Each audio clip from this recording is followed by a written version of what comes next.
Information coming from the Trump camp, confirming in part a story first broken by the New York Times on who is responsible for the changes in the submitted draft of Melania Trump's speech the other night.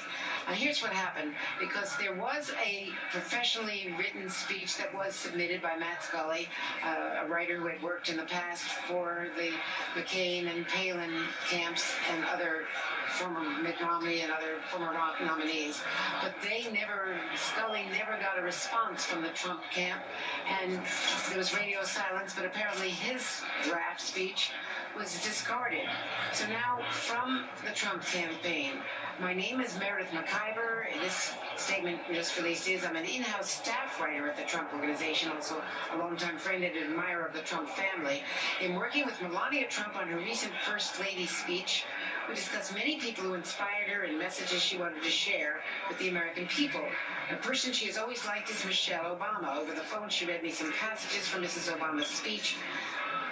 As examples, I wrote them down and later included some of the phrasing in the draft that ultimately became the final speech. I did not check Mrs. Obama's speeches.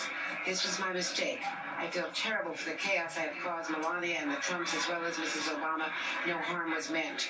Yesterday, I offered my resignation to Mr. Trump and the Trump family. They rejected it. Mr. Trump told me that people make innocent mistakes and that we learn and grow from these experiences. I asked to put out this statement because I did not like seeing the way this was distracting from Mr. Trump's historic campaign for president and Melania's beautiful message and presentation. I apologize for the confusion and hysteria my mistake has caused.